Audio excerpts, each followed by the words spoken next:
Today is the 31st of October, one of the spookiest days of the year, Halloween! Ah!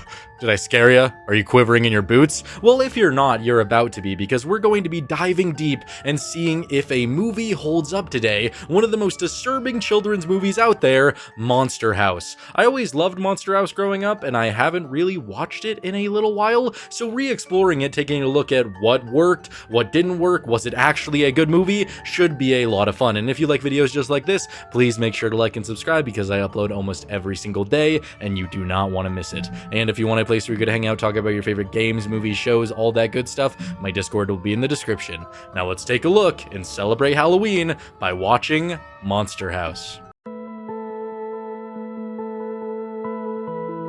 So I've never really covered a movie like this, so I'm gonna be kind of taking it in segments in which I talk about it. The beginning of this movie is honestly a lot of fun. It starts off with just this little girl riding on her tricycle, just like la la la la la, and she accidentally gets her tricycle stuck in some grass in front of this disturbing looking house. Oh no, bro, the Fence Man's about to come out. Nevercracker is a very interesting character, and I actually love his plot and his arc throughout this entire movie. I think it's very enjoyable, but initially, your initial thoughts, who is this little tweaker? He runs up to a little girl, is like, what are you doing at my house? And destroys her tricycle. Oh, get off my lawn! You could take one look at this guy if this guy was walking at you in the street, and you would not view this as a pleasant man. He looks like the type of guy that'd be like, where's my Fent, baby? Oh, I need more of it. I need it so badly, baby. He genuinely looks like that. His eyes are sunken in. He's skinny. He just looks like he's been missing his fix, to say the least. Either way, very terrifying looking dude. If they just wanted to make a movie about a very scary old man, they could probably make it work, because the design they decided to do for Nevercracker works so well. And then we see that DJ is spying on Nevercracker, our main character for the movie, through a telescope. A little bit creepy, but, you know, it kind of seems warranted with this man who is just stealing things from little girls. And DJ, he runs down and he tells his parents about this, and they're so nonchalant, not caring, like, there's DJ spying on the neighbor again. Okay, you know, DJ, you really shouldn't spy on people. It's bad, okay? I don't really understand how they're so nonchalant about this. I feel like if I went and told my parents that a strange man sprinted out at a little girl on a tricycle, picked it up and ripped it to pieces in front of her, they would show a little bit of alertness, a little bit of, care about that, but no, They don't. They just leave, going on their tooth vacation or whatever. They hit Chowder on the way out. They just run him over a little bit, which I love Chowder in this movie so much. DJ and Chowder give me like Greg and Rowley vibes, genuinely, because DJ, he's kind of like cynical in a way and not very excited about being a kid anymore. He's kind of acting a lot like Greg, a little sociopathic, if you ask me. But either way, their dynamic works very well, and Chowder is great for comedic relief in this movie. I just enjoy him so well. I mean, take one of his opening scenes where he's just playing basketball. It's a new ball. Oh yeah, I like it, baby. Throws it up into the hoop, it bounces back, it just hits his face. It can always give me a good laugh. That's some good physical comedy right there. And so, his ball rolls away, rolls into Nevercracker's yard, and of course, Nevercracker's like, is that some Fent on my yard? Oh, I can sense it, baby. He runs out, sprints out when DJ is trying to get the ball back, picks him up, and he's like, what are you doing, bro, at my house? Just tweaking, freaking out, which leads to him having a heart attack, and we see the house's chimney goes on, and we get our first ominous looks into what the house can do with it trying to stop Nevercracker being taken away by the ambulance. It's very odd, and DJ is left thinking he is a murderer. I think the setup for this movie and everything we get in the first 11 minutes is honestly so perfect because it sets up everything so well. I know my two main characters, I know who's going to be the comedy, and the entire idea that Nevercracker is dead is also very interesting to tackle and leads to some very interesting stuff later on in the movie. But the house is alive and you could have just left it there, but it also just has this ominous presence that you wonder, why is this going on? Why does the chimney just light up right now? Why wasn't it already doing that? Was the house was alive before this? What was going on? Is it all connected? Did Nevercracker's soul get transferred to the house? You have so many questions at the beginning of this movie, and DJ viewing himself as a murderer, it really helps you to think, oh, maybe Nevercracker truly did just go into the house, and that's how this starts. That's how it's a monster house, because Nevercracker is viewed initially as being so evil. I love it. I love the way this movie opens. I love that this movie has a pretty slow build with everything related to the house. Immediately after Nevercracker is gone, just whisked away, Chowder is just seen running home, and Elizabeth shows up, DJ's babysitter, and I found her plotline to be very interesting, to say the least, for the most part, especially her introduction. Like, I don't know if this is a canon thing for a lot of people, but how many people had a babysitter who would just act like one person in front of your parents and then a completely different person the second they leave? Do they really get away with that nonsense? I don't know, I guess it's just movie logic, but she shows up and she's like, oh, hey, DJ, my main man, my main homie Squeeze, what's up? And then DJ says that his parents are gone, and she just rips off her clothes and just turns into goth baddie, and why? She's like, oh yeah, let's kick in the rock music! And she's actually a very awful person because DJ is just looking for advice, and because he says that he's not a child and calls her Elizabeth, she breaks a potted plant. What's wrong with you, bitch? Huh? You're the babysitter. Couldn't do anything more meaningful with your life, I see. So there's a bit of that dynamic. DJ goes upstairs, he goes to sleep, and he has a nightmare about the house. And I love this build up to it because he's just having this awful nightmare, and he wakes up to a phone call, and it's just breathing or whatever you want to call it, maybe chimney noises. And he calls it back, and the house is calling him from across the street. Now, it's one thing to be stalked by a person, but an entire house, that has another level of ominous to it, because you don't really know if the house could do anything to get you, but, how is this house even calling me in the first place? That's a big question. And so he's freaking out a little bit. Elizabeth's boyfriend Bones shows up, and he's like, yo, what's up, dude? You know, Nevercracker used to be mean to me too. I didn't like that guy at all, dude. Didn't like that guy at all. He was a bad fella. And then he just starts destroying DJ's little bunny for no reason. Just child torment for the sake of child torment, because why not? They go downstairs and he tells Elizabeth a story about how he had an awesome kite, bro. Like, the most awesome kite you could ever have. Oh, it was so awesome. And then he tickle fights her, so he leaves in a bit of a drunken state and goes to Nevercracker's lawn, and he's like, Nevercracker, you really are dead, aren't you? And just starts stomping on his lawn, like any adult man would do with vengeance towards a man who took his kite over a decade ago. And that's when the house slowly opens its door and he can see his kite. He walks up to there, and the house takes him, presumably killing him. I love it. I love the build-up with everything at the house, like the slow, ominous phone calls, DJ seeing the windows move, all that stuff, and then us finally getting to see the house actually do a turbo power move and just take Bones into the abyss, potentially killing him. It's just crazy. I love it. I love the build-up of the house, and it actually gets you so much more in the mood for horror, but also just the allure and the mystery of why the house is alive in the first place.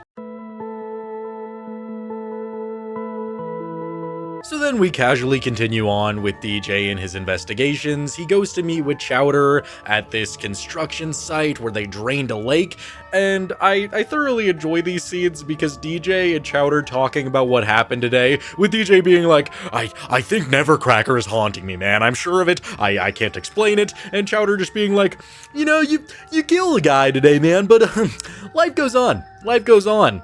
And he is so willing to stick with this plot that they go to Nevercracker's house, and Chowder is willing to ding-dong ditch Nevercracker. So he goes all the way up to the door, and the house literally comes to life. And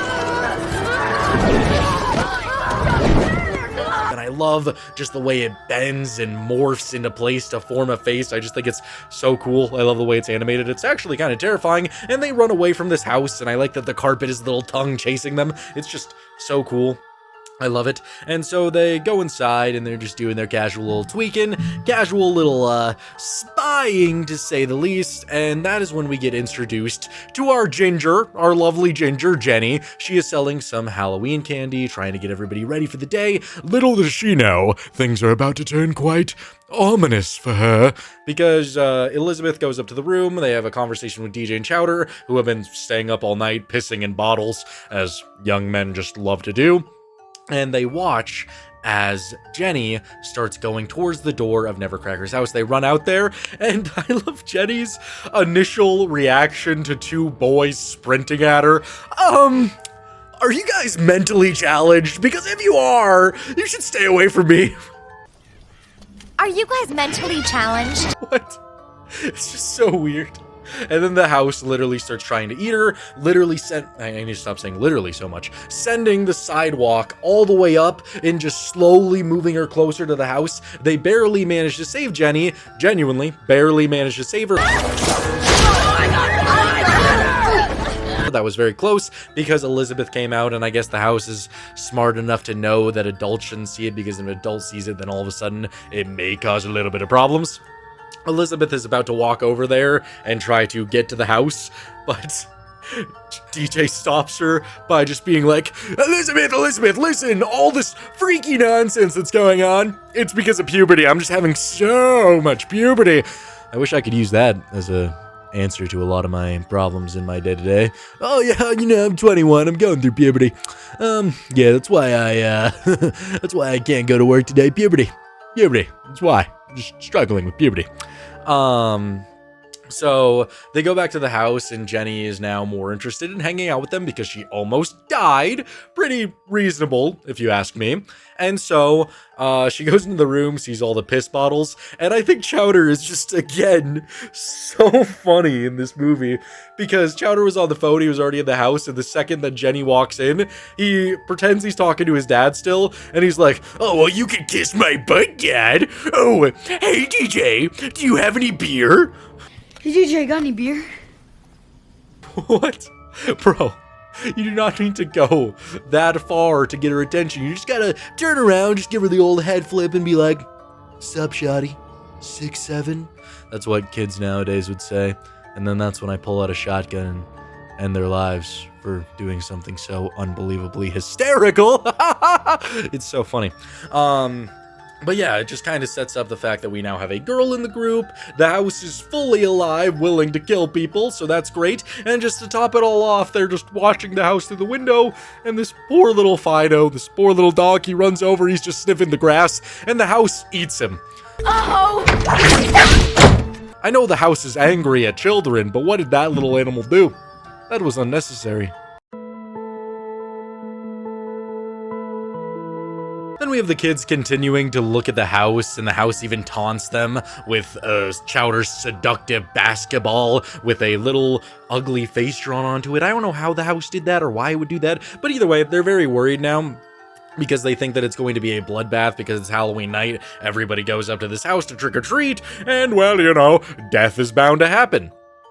They called the police there, and the police show up, and I can never not look at the scene without thinking of that meme where it's like me when I get testicular torsion, because the guy just starts screaming. Forrest wrestling with a bear claw when we got the call. Ah! In the movie, he doesn't actually start screaming. The cop just rolls up and he's like, "Hey kids, what are you doing here? You shouldn't be doing this, kids. I'm telling you to leave." And he forces them to get away from the house. That's pretty much all the cops do in that scene. He unfortunately does not twist his balls in a way that would cause irrefutable pain, but it's okay. So they go to this arcade and they find Reginald, which also is a very memeable guy. This entire movie just is filled with great comedy. He's just this guy that's super good at a video game, but they trust him as like a grand wizard, a man who knows many things, lots of knowledge, who could potentially help them with their situation. They walk up to him and he's just, man, he is such a full-on Discord guy, Redditor guy. He's got like 18 Discord kittens, and he's like, "Oh, blush for me, kitten, fart in this pillow, kitten." He gives that kind of vibe. He really does. But either way, he's been around. He knows a couple things, and he does know of possessed houses. He knows that you need to strike the heart, and that's all that he could tell them because he gets a little beeping on his pager. And I always love this scene so much because he starts sprinting away, but he knows that they have some kind of food in their hands. So while he's sprinting away, he just goes, "Ah!" It's like he gets a hernia having to stop running, and he turns around, comes back, goes, and then continues to run away. I always love that scene. I think one of my favorite memes with it was where it's like something where he comes back for foreskin. I don't know. Something where he comes back and it's supposed to be foreskin. That's the meme. Either way, really funny stuff. So, they go back to the house and they come up with this honestly ingenious plan. It's just so good to where they're going to make a little stand-up like scarecrow guy look like a trick-or-treater and fill it with a bunch of drugs to make the house go to sleep. That's kind of banking on the fact that the house has a digestive system, but if it has a heart and then it also has a digestive system, that's kind of a really cool plan. I'm not gonna lie. It's based on very lucky circumstances, but either way, it's still really cool. And I love that Chowder initially didn't want to do it. He's like, I don't want to steal drugs. I don't want to do this. I don't like this. And then Jenny's all like, I think this could work. And he's like, yeah, of course, me too. Anything to get laid, my Chowder, man. Anything. Just keep going, man. So they get the plan rolling. They go up there. The thing is slowly going up to the house. The house is about to eat it, and the cops show up once again. Those dirty, stinky menaces, and they begin to arrest the children. Which sucks, you know, but it also got me to laugh because the deputy guy, he's all like, I will shoot you, kids. I will shoot you. I will. He's just very into it. He seems like he's having a lot of fun at his job in a small town, you know, he's a small town cop. Nothing really goes wrong for a small town cop, right? Except they hear a noise. Oh no. They walk towards the house and they're just investigating, and that is when the deputy, he runs over to the side of the house, and he has a very, you know, intimidating encounter with the tree because the tree starts moving, and he's like, I will shoot you, tree, and then the tree grabs him, lifts him up into the air. The house grabs the sheriff with its tongue, pulls him in, and throws the deputy into the house too, and they're both in, and they're both dead.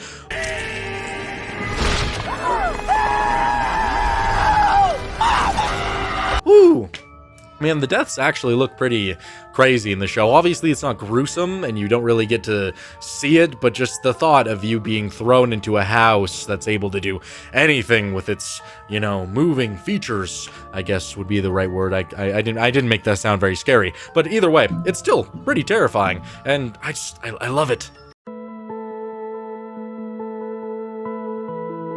So now with the police officers dead, I think we get to the point that I genuinely think is the scariest time in the movie, because immediately with them dead, the house grabs the police car and slowly brings it into its clutches and eats the police car, just guzzling it down, thinking that it's killing DJ, Jenny, and Chowder, but they narrowly manage to escape.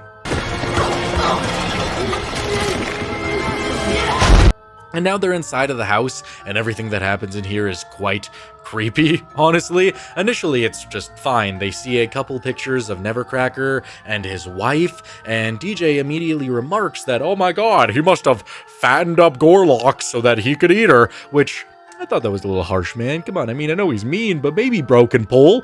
Bro could definitely pull. He had something. But either way, it's just those slow hints that maybe Nevercracker was a little bit more. So they start exploring the house a little bit, and they see a little swinging chandelier, and Chowder's like, spray it! So they spray it, and the house starts immediately looking for them, and he's like, what? I thought it was the heart. And Jenny's like, no, that must be the uvula. And Chowder's like, so it must be a girl house. Then that must be the uvula. So it's a girl house. No, man. No. You got a lot of work to do, pal. Just a little bit. So they fall into this crevice, and they're just down where all of the toys are now, which is very interesting. But it has this creepy vibe to it. But what really strikes me here and makes it the most frightening time in the movie is when they see this little cage. Above it says Constance, and they walk over to it, and God, just seeing his former wife buried in cement, her entire body there, that always gave me chills as a kid. I did not like this part of the movie at all, and they're just like, oh my god, he must have actually killed her. And then DJ trips, falls into the body, the cement breaks, and we just get to see the skeleton, and the house, it lights up again. And god, this part of the movie was always just putting me on edge. Maybe it's just because they're surrounded by toys and stuff. Chowder hears his ball bouncing, and of course, because it's Chowder, he's like, oh, my ball's bouncing for no reason. Of course, it just wants to come back to me. And then a bunch of slinkies just grab him and pull him up into the abyss. Killer Slinky! That was always so wild to me. And so they start running away. The house pulls them all upstairs, and Jenny jumps on to the uvula once again, which causes the house to spit them all up. God, it's just such a good part of the movie. Everything that happens in the house is genuinely probably the part of the movie where I'm most on edge because I just didn't know what was happening. All the toys, the Constance reveal with the body. It was just always so terrifying. Now we get to my favorite part of the movie, which is the reveal. They honestly could have went the route where you have just this evil man who wants revenge for his heart attack taking over his former house to wreak havoc on the neighborhood. But they decided to add so much depth to this movie that I think makes it genuinely so much better, with right after they get spit out, Chowder and DJ are arguing, and all of a sudden, a ambulance returns and Nevercracker comes out of it. And that is when we see the house, I don't know, overjoyed, orgasming, busting everywhere at the sight of Nevercracker. And DJ, he completely understands now, and all the pieces are coming together. He grabs Nevercracker and he says, I know about Constance. And he says that he knows that he didn't kill her. And that is when we get to see the entire backstory of why the house is alive in the first place. And it's very short, it's very sweet, but it gets you the full picture. Constance was a very big woman, to say the least, but lucky for her, Nevercracker likes them thick. Real thick. He was very excited to find her at this circus. He was enthralled with her and decides to steal her from the circus, take her just to have a wonderful life together. And as he is building the home together on Halloween Day, a bunch of kids show up, throwing some eggs, just classic kid shenanigans. And Constance, because, she had a rough life with her trauma, being thrown vegetables at her, she cannot handle the fact that anybody would do this to her house, and she's literally willing to murder children for it. She starts charging at them with an axe, and Nevercracker, he can't let this happen, so he grabs the axe, which causes Constance to trip, fall back, and she falls down all the way into the basement, and cement pours all over her. That is the reason that the entire house is alive, and every single year, the reason that Nevercracker does what he does is to try to protect the children. He wants to keep them away from the house so they don't die, and every single year on Halloween, it is the worst possible time because he has to defend against all of the children, basically to save their lives. What I love so much about this reveal is that I feel like it's a trope that you don't usually see in a lot of movies. Yes, you see villains turning good a lot, but Nevercracker was showcased in such a way where he was pure evil in his slow build into understanding that everything he was doing was just to protect people. I feel like it was done so well and just at the right time in the movie, the right pace, that it just is such a good reveal. I love somebody turning into a hero, and everything that happens after is still just so peak. So now it is finally time for the big climax of the movie, the finale. Nevercracker, he's going up to the house and he's about to just give in. He tells them to leave, and that is when DJ says, "You're not alone, man. You gotta let her go." And so he's willing to do this, but the house just grabs onto the trees and starts walking towards them, which was absurd. It's so cool. It's visually so awesome to see this house with just all these rows of teeth just start walking towards them. They all start running away. Nevercracker can't keep up. It's just such a cool scene. And Nevercracker, because he can't keep up, he throws a brick, the house turns around, and we honestly get a pretty interesting scene here where Nevercracker, he has dynamite, and he's just trying to tell her that I've always done what's best for you, it's time to let go. But Constance is not willing to die, and to stop that, she grabs Nevercracker about to eat him, and the kids, they barely manage to save him. It's just so action-packed, it's so cool. Nevercracker hands the dynamite to DJ, and it's up to them now. Chowder, he gets in the excavator, and he actually has a pretty badass moment here. I mean, it's kind of all luck-based, but either way, DJ and Jenny, they're running to this crane, while Chowder is battling the house with the excavator, and manages to fall off this cliff, and at the same time, the house just plummets over. It's so badass. The house breaks into pieces, which always kind of boggled my mind a little bit, because if the house can light its own chimney initially, and can still be alive even though all the pieces get destroyed, then why couldn't it just relight its chimney and still be alive after, you know, the big ending? It's just a bit odd to me.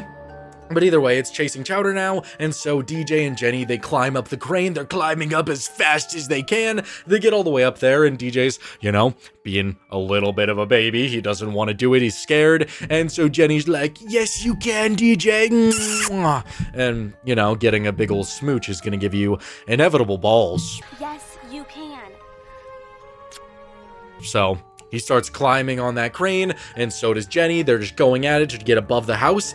And this is one of the most lucky things in the movie, or they're just that highly skilled, because DJ, he gets on like the little crane hook, and he's like, okay, light this the second I fall. She lights the dynamite. DJ just starts swings all the way up, and Jenny perfect throws the dynamite while DJ is swinging, probably at 40 miles per hour. He catches it, drops it in the hole, boom shakalaka baby, the house gets blown to bits.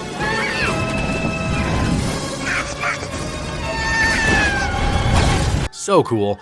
Such a awesome finale, even though some things are a little bit unrealistic, but hey, I'm watching a movie about a house that comes to life and eats people, so I could swallow my pride with that. It's so cool, it's so badass, visually it looks so good. For the time it came out, this genuinely looks as good as anything that could come out today. Better than a lot of Pixar stuff, that's for sure. Hey Pixar, let's watch the Grubhub or DoorDash ads or whatever it was, and let's make every single movie that we have now look exactly like those Grubhub ads. Yippee! Because that's all they do. But this movie, it still looks great. The entire house battle was so awesome, and just to add all of that, the finale, the ending is so good, with Nevercracker doing one final dance with Constance's soul, letting her go.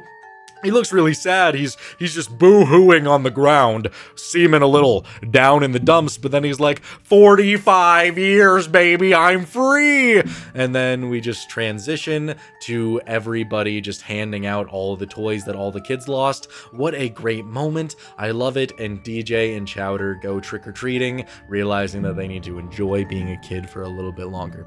Such a beautiful fucking ending to this movie. It's so good. It's so goddamn good, man. It's so unbelievably good. I love this movie for a lot of reasons, but just overall, the story was just built up so good, with the Nevercracker reveal, all of the build-up, all of the deaths before the house eventually starts that big chase scene. Just everything about it was paced so well. There was such good comedy. There was great horror. It just has everything you need in a classic animated Halloween movie, and I just wouldn't want it any other way. I love this movie. If I was to rate it 1 to 10, I would easily give this movie a 10 out of 10. Just something that you should always rewatch every single Halloween. I adore this movie.